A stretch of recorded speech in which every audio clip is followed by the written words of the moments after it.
Professor Shaija ആണ്ടവനെ ഡീനാക്കി നിയമിച്ചതിൽ പ്രതിഷേധിച്ച് KSUവിന്റെ നേതൃത്വത്തിൽ NITയിലേക്ക് നടത്തിയ മാർച്ചിൽ സംഘർഷം.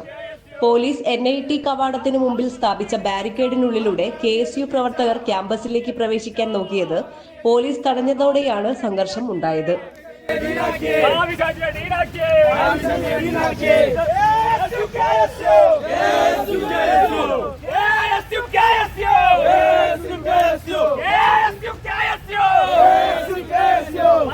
തുടർന്ന് KSU പ്രവർത്തകരും പോലീസും തമ്മിൽ ഉന്തും തള്ളും നടന്നു.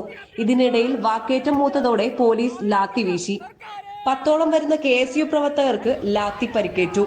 KSU ജില്ലാ പ്രസിഡന്റ് സൂരജ് ഉൾപ്പെടെയുള്ള പ്രവർത്തകരെ പോലീസ് വലിച്ചിഴച്ചാണ് അറസ്റ്റ് ചെയ്ത് നീക്കിയത്. പ്രതിഷേധത്തെ തുടർന്ന് കുന്നമംഗലം മുക്കം റോഡിൽ ഏറെ നേരം ഗതാഗതവും തടസ്സപ്പെട്ടു. 2 ദിവസം മുമ്പാണ് നേരത്തെ ഗോഡ്സെയെ പ്രകീർത്തിച്ച് സോഷ്യൽ മീഡിയയിൽ പോസ്റ്റിട്ട പ്രൊഫസർ ഷൈജ ആണ്ടവരെ ഡീനാക്കി നിയമിച്ചത്. നിരവധി സംഘടനകളാണ് ഇതിനോടകം പ്രതിഷേധവുമായി രംഗത്തിറങ്ങിയത്.